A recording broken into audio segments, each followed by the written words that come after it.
नमस्कार दोस्तों, स्वागत है आप सभी का Drona the vision YouTube channel में। हम प्रैक्टिस कर रहे हैं जीएस और जीके की। हर रोज 8 बजे ये क्लास होती है, तो बिल्कुल तैयार हो जाइए ये क्लास के लिए। आपके आने वाले जो एग्जाम है, एसएससी जीडी का एग्जाम है, आरआरबी एनटीपीसी का एग्जाम है, सभी के लिए बहुत ही हेल्पफुल क्लास होने वाली है। इससे पहले की जो क्लासेस हो चुकी हैं उन्हें आप प्ले लिस्ट पर जाकर देख सकते हैं। ठीक है, तो शुरू करते हैं हम आज की क्लास। पहला क्वेश्चन है Which of the following is given the power to enforce the fundamental rights by the Constitution? निम्नलिखित में से वो कौन है जिसके पास ये पावर है कि वो फंडामेंटल राइट्स को एनफोर्स कर सकता है, लागू कर सकता है? तो ठीक है, तो यहां पे देखिए, ये सवाल है पहला आपका। अब यहां पे देखिए, जो फंडामेंटल राइट्स हैं, एफआर, जो फंडामेंटल राइट्स हैं, इनको एनफोर्स करने की जो पावर है, वो आपकी सुप्रीम कोर्ट और हाई कोर्ट दोनों के पास है। किसके पास है? सुप्रीम कोर्ट और हाई कोर्ट दोनों के पास है। सुप्रीम कोर्ट आर्टिकल 32 के तहत और हाई कोर्ट आर्टिकल 226 के तहत ये पावर है। तो आंसर क्या होगा, बता दीजिए फटाफट से। आंसर हो जाएगा आपका supreme court and high court. ठीक है, supreme court and high court answer हो जाएगा। क्लियर है? ये क्लियर है, क्योंकि आपको पता है फंडामेंटल राइट्स पार्ट 3 में आते हैं और ये एनफोर्सिएबल बाय लॉ है। एनफोर्सिएबल बाय लॉ है। ठीक है, इनका कोई वायलेशन नहीं कर सकता। अगर वायलेशन करता है तो सुप्रीम कोर्ट है उसकी सुरक्षा के लिए। हाँ, जब नेशनल इमरजेंसी लगती है, राष्ट्रीय आपातकाल लगता है, जो है आर्टिकल 352 के तहत, उस समय जो है आपका आर्टिकल 20 और आर्टिकल 21 ये सुरक्षित रहते हैं। बाकी के फंडामेंटल राइट्स जो है कैंसिल हो जाते हैं। ठीक है, ये याद रखेंगे आप। अगले प्रश्न की तरफ चले हम। यहाँ पे वो एक्सप्लेनेशन दिया है जो मैंने आपको बताया। 226 के तहत हाई कोर्ट और आर्टिकल 32 के तहत सुप्रीम कोर्ट, और आर्टिकल 13 कह रहा है कि आर्टिकल 13 अगर ऐसा कोई कानून संसद या राज्य की विधायिका बना देती है जो फंडामेंटल राइट्स के विरोध में जाता है, तो वो कानून ऑटोमेटिक कैंसिल माना जाएगा, नल एंड वॉइड डिक्लेयर कर दिया जाएगा। ठीक है भाई, याद रखना है ये। अगला प्रश्न है, consider the following statement about the fundamental rights. Fundamental rights यानी कि मौलिक अधिकारों के संदर्भ में निम्नलिखित कथनों पर विचार कीजिए। मौलिक अधिकारों के संदर्भ में निम्नलिखित कथनों पर विचार कीजिए। पहला कथन है, ये गारंटी है अगेंस्ट स्टेट एक्शन। स्टेट मतलब देश, सरकार की जो एक्शंस हैं उसके खिलाफ ये गारंटी है, यानी कि जो नागरिकों को, जो देश में रहने वाले लोगों को फंडामेंटल राइट्स मिले हुए हैं, उनका उल्लंघन कोई नहीं कर सकता, इवन सरकार भी नहीं कर सकती। तो फंडामेंटल राइट्स क्या है? संविधान के द्वारा दी गई गारंटी है लोगों को कि उनके अधिकारों का उल्लंघन कोई नहीं कर सकता। तो बिल्कुल सही है, they are guarantee against state action. ठीक है, they are enumerated in part 3 of the constitution. भाग 3 में आते हैं ये। अभी मैंने बात की, भारतीय संविधान का भाग 3 किससे संबंधित है? मौलिक अधिकारों से संबंधित है। किससे संबंधित है? मौलिक अधिकारों से संबंधित है। फिर है आपका, they ensure social, economical and political justice. ये सामाजिक, आर्थिक और राजनीतिक न्याय की बात करते हैं। ये सामाजिक, आर्थिक और राजनीतिक न्याय की बात करते हैं। तो ठीक है भाई, क्लियर है ये, है ना। अब यहां पे देखना है हमें, यहां पे देखना है कि इनमें से कौन से सही हैं। तीनों हमने पढ़ लिए, चौथा और पढ़ लेते हैं। चौथा क्या है? They are unlike bill of right in the USA. जो अमेरिका में बिल ऑफ राइट होता है उसके जैसे नहीं है ये, तो ये गलत बात हो जाएगी। पहले तीनों सही हैं, तो first, second, third are correct. क्या? First, second, third are correct. अब ध्यान रखना है आपको, ये जो मौलिक अधिकार हैं, ये शुरुआत में कितने थे? 7 थे। ये जो मौलिक अधिकार है वो शुरुआत में कितने थे दोस्त? 7 थे। लेकिन बाद में एक जो मौलिक अधिकार है जिसे आप संपत्ति का अधिकार कहेंगे, एक जो मौलिक अधिकार है संपत्ति का अधिकार, राइट टू प्रॉपर्टी, इसको फंडामेंटल राइट्स की श्रेणी में से बाहर कर दिया। और कब किया? तो इसके लिए 44वां संविधान संशोधन किया गया। 44वां संशोधन किया गया, ठीक है। ये कब हुआ? 1978 में हुआ। इसके जरिए संपत्ति के अधिकार को फंडामेंटल राइट्स की श्रेणी में से निकालकर लीगल राइट बना दिया। क्या बना दिया? लीगल राइट बना दिया। और नया आर्टिकल इसको मिल गया 300A। नया आर्टिकल इसको मिल गया 300A। बोलो बात आई समझ में? ध्यान रखना भाई साहब, ऐसे काम नहीं चलेगा, ये ध्यान रखनी है चीजें आपको। आगे, which of the following constitute the world bank? निम्नलिखित में से विश्व बैंक किस किस से मिलकर बनी होती है? 4 दिए हैं ये दोस्त आपको, आपसे पूछा है ये जो 4 है ना, 1 2 3 4, इनमें से किससे मिलकर विश्व बैंक समूह बना होता है? तो विश्व बैंक समूह, अकेला विश्व बैंक उसमें नहीं आती, इसके अलावा और भी चीजें आती हैं। तो आपसे पूछा जा रहा है जो विश्व बैंक समूह है निम्नलिखित में से किससे मिलकर बना है? तो देखते हैं भाई। पहला है international bank for reconstruction and development, इसे कहेंगे IBRD, ठीक है। और दूसरा है इंटरनेशनल फाइनेंस कॉरपोरेशन, इसको कहेंगे IFC। और तीसरा है इंटरनेशनल डेवलपमेंट एसोसिएशन, इसको कहेंगे IDA। और इंटरनेशनल मॉनेटरी फंड ये हो गया आपका IMF, अंतर्राष्ट्रीय मुद्रा कोष। तो ध्यान रखना दोस्त, जो इंटरनेशनल बैंक फॉर जो वर्ल्ड बैंक है वो किस किस से मिलकर बनी है? IBRD, IFC, IDA और मीगा, मल्टीलेटरल इन्वेस्टमेंट गारंटी एजेंसी, मीगा। और इसके अलावा है ऑर्गेनाइजेशन फॉर, और ये जो है इंटरनेशनल सेंटर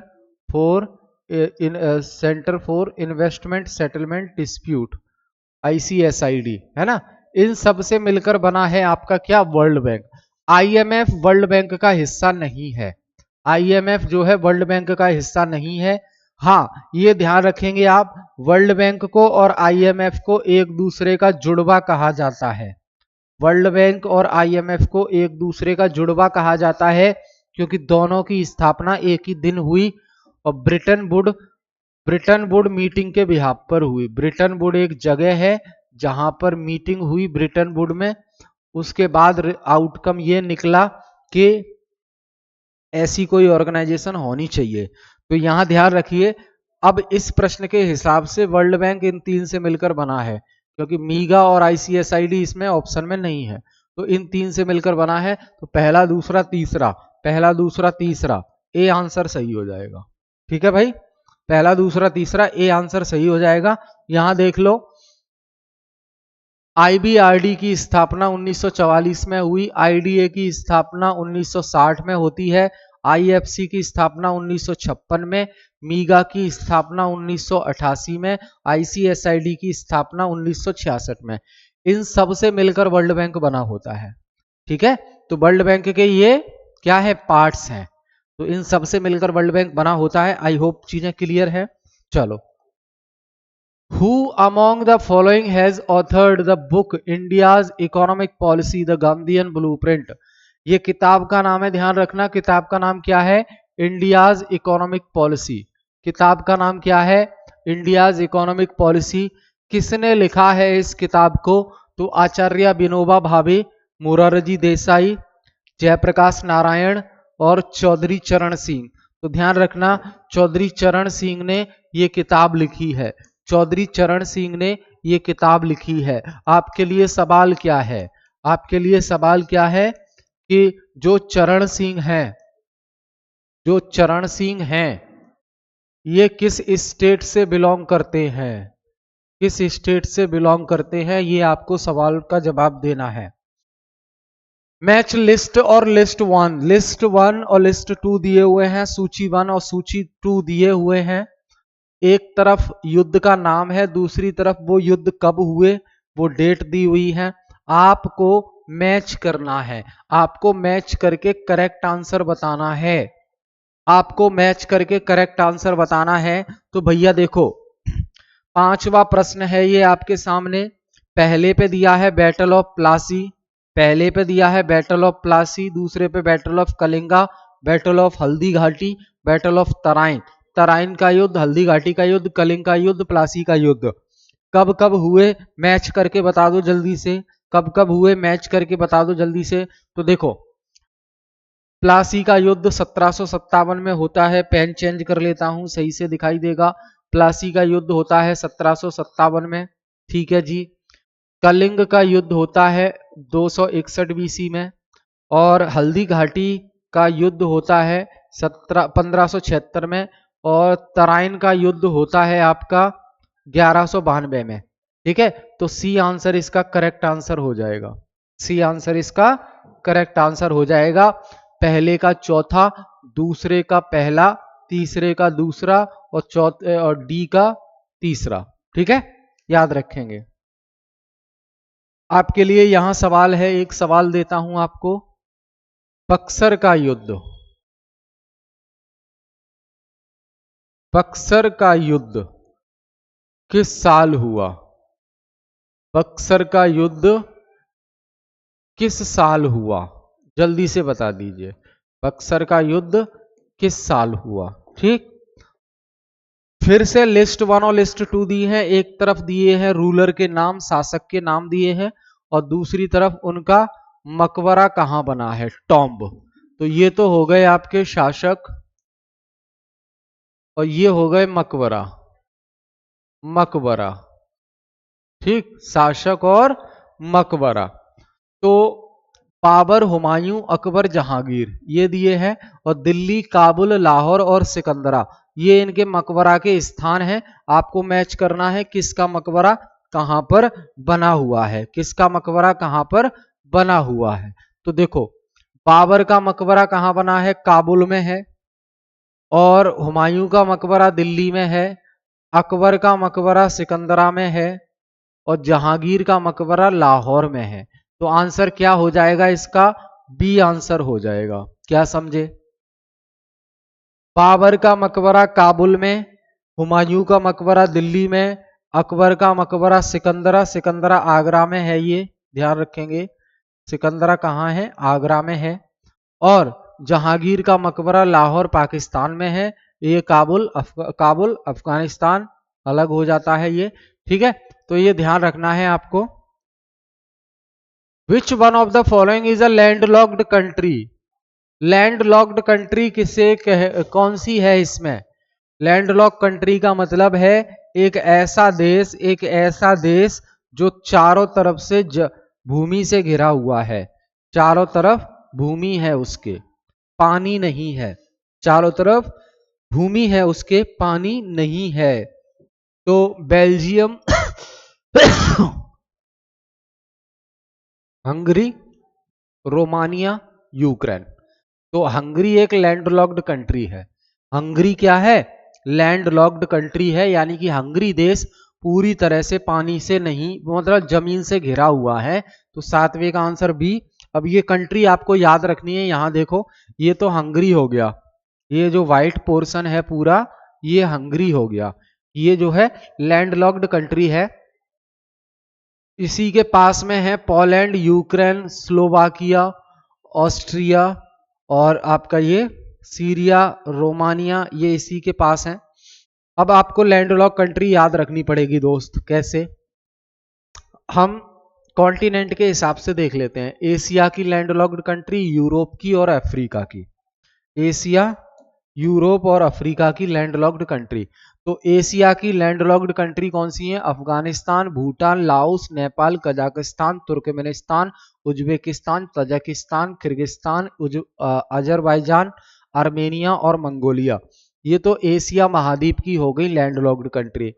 वहीं यूरोप महाद्वीप की लैंडलॉक्ड कंट्री की बात करें तो ऑस्ट्रिया, हंगरी। ये जो हंगरी हम बात कर रहे हैं ये आपका यूरोप महाद्वीप में आता है। Hungary, Luxembourg, Serbia, Switzerland, Andorra, चेक रिपब्लिक और Macedonia, Moldova, San Marino, Slovakia, Belarus, है ना, और इसके बाद वेटिकन सिटी। ठीक। अफ्रीका की लैंडलॉर्ड कंट्री कौन सी है? Burkina Faso, Chad, Mali, Rwanda, Uganda, Zambia, Burundi, है ना, और Lesotho, Niger, Zimbabwe, Botswana, Central African Republic, Ethiopia, Malawi, South Sudan and Swaziland. ये आपकी अफ्रीका की लैंडलॉक्ड कंट्री हो गई। आई होप याद रहेगा, याद रखना ही पड़ेगा। Which of the following countries has the highest productivity of rice? निम्नलिखित में से वो कौन सा देश है जहां सबसे ज्यादा क्या होता है? चावल। जहां सबसे ज्यादा क्या होता है? चावल होता है। क्या होता है? चावल होता है। और निम्नलिखित में से किस देश में चावल की उत्पादकता सबसे अधिक है? तो ध्यान रखेंगे, चीन, भारत, जापान और जर्मनी। जर्मनी, तो चीन आंसर हो जाएगा। क्या होगा? चीन आंसर हो जाएगा। यहां चावल की उत्पादकता सबसे ज्यादा है। ये कौन बोल रहा है? Food and agriculture, food and agriculture organization, food and agriculture organization बोल रही है। याद रहेगा, फूड एंड एग्रीकल्चर ऑर्गेनाइजेशन बोल रही है ऐसा। चीन जो है सबसे ज्यादा उत्पादकता होती है किसकी दोस्त? इसकी होती है चावल की। Recently the prime minister of India launched धरती आबा जनजातीय ग्राम उत्कर्ष अभियान इन विच स्टेट? हाल ही में प्रधानमंत्री मोदी जी ने एक अभियान की शुरुआत की है। वो अभियान का नाम है धरती आबा जनजातीय ग्राम उत्कर्ष अभियान। तो कहां पे? अब समझ जाइए, ये जनजातीय अभियान है। ये क्या है? जनजातीय अभियान है। तो जनजातीय अभियान है, झारखंड इसका सही आंसर हो जाएगा। झारखंड इसका सही आंसर हो जाएगा। झारखंड में प्रधानमंत्री नरेंद्र मोदी ने धरती आबा जनजातीय ग्राम उत्कर्ष अभियान की शुरुआत की है। धरती आबा जनजातीय ग्राम उत्कर्ष अभियान की शुरुआत की है। जनजातीय ट्राइबल पीपल के उत्थान के लिए, ट्राइबल पीपल के एम्पावरमेंट से संबंधित है। जनजातीय जो लोग हैं उनके उत्थान से संबंधित है। आपको ये चीजें याद रखनी पड़ेंगी और रखनी पड़ेंगी क्योंकि सवाल पूछे जाएंगे। ठीक है भाई। ये देखो, धरती आबा जनजातीय उत्कर्ष अभियान। अब यहां पे क्या है, थोड़ा सा डिटेल और समझ लीजिए इसकी। यहां पे क्या है, 80,000 करोड़ रुपए इसके लिए लगाए जा रहे हैं। 80,000 करोड़ इस अभियान के लिए लगाए जा रहे हैं। इसके तहत क्या होगा, जो 63,843 जनजातीय गांव हैं, 63,843 जनजातीय जो गांव हैं उनको डेवलप किया जाएगा। और ऐसा डेवलप करने से कितने लोगों को फायदा पहुंचेगा? तो लगभग 5 करोड़ लोगों को फायदा पहुंचेगा। और ये जो पूरा प्रोजेक्ट है जिसकी शुरुआत झारखंड में हुई है, इससे सिर्फ झारखंड को ही फायदा नहीं होगा, झारखंड के लोगों को ही फायदा नहीं होगा, बल्कि 30 राज्य और केंद्र शासित मिला के टोटल 30 ऐसे हैं जिनमें रहने वाले जनजातीय समुदाय के लोगों के जो गांव हैं, ये 63,000 प्लस, उनको डेवलप किया जाएगा। तो उससे जो फायदा पहुंचेगा वो 30 राज्य केंद्र शासित प्रदेशों को पहुंचाएगा। ठीक है, तो 30 स्टेट्स या यूनियन टेरिटरी को इससे लाभ पहुंचेगा। ठीक है, याद रखेंगे। क्लियर? इसमें 17 मिनिस्ट्री शामिल हैं, हेल्थ, एजुकेशन एंड लाइवलीहुड। तो ये 17 मिनिस्ट्री के द्वारा शामिल है इसमें। और टोटल आउटले हो जाएगा इसका 79,156 करोड़ रुपीस। ठीक, क्लियर? जिसमें से 56,333 करोड़ सेंट्रल गवर्नमेंट से आएगा। ध्यान रखने। क्लियर? चलो अगले प्रश्न की हम बात करें। Which state government recently declared देसी इंडिजिनियस काउ एज अ राज्य माता गौ माता। जो देसी गाय हैं उनको किस स्टेट ने राज्य माता गौ माता की संज्ञा दी है? राज्य माता गौ माता की संज्ञा दी है, बता दो भाई। तो ये है आपका क्या? महाराष्ट्र। ये क्या है? महाराष्ट्र है। क्या है ये? महाराष्ट्र है। आपके लिए सवाल महाराष्ट्र से करंट अफेयर का। हाल ही में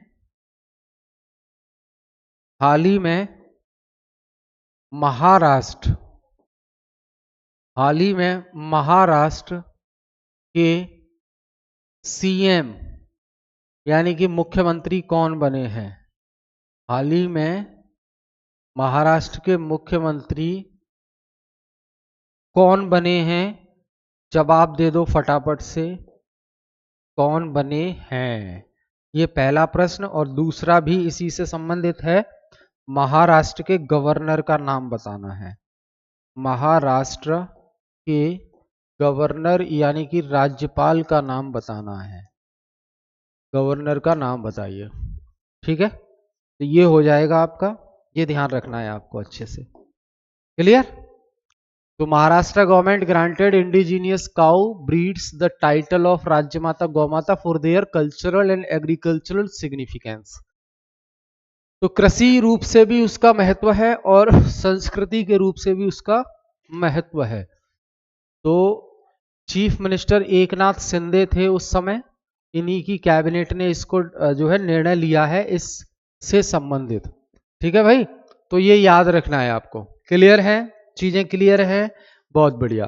देखो भाई, अब यहां पे ये है कि एक तो बात ये है शिकायत आप लोगों की कि क्लास आप रेगुलर देखते नहीं हैं।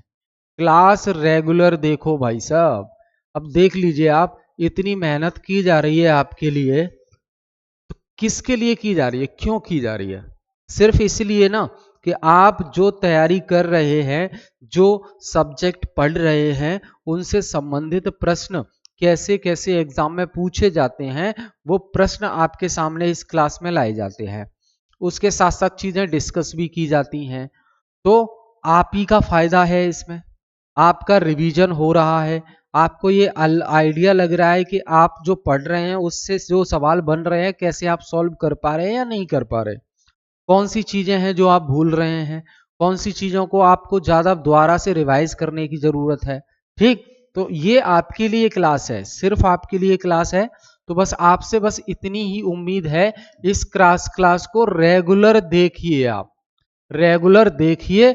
और थोड़ा सा अगर सहयोग करना चाहते हैं आप, तो ये है, इस क्लास को आप अपने दोस्त यारों भाई बंधुओं में जो तैयारी कर रहे हैं, अब मैं ये नहीं कह रहा कि उनके साथ भी शेयर कर दो जिनका तैयारी से कोई मतलब ही नहीं है, ये तो नहीं बोल रहा।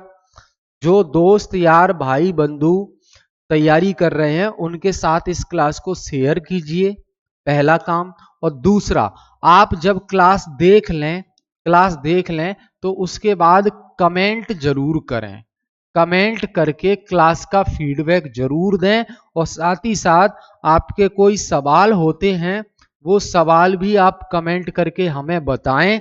तो अगली क्लास जो होगी तो उसमें आपके कमेंट्स को शामिल किया जाएगा। ठीक है?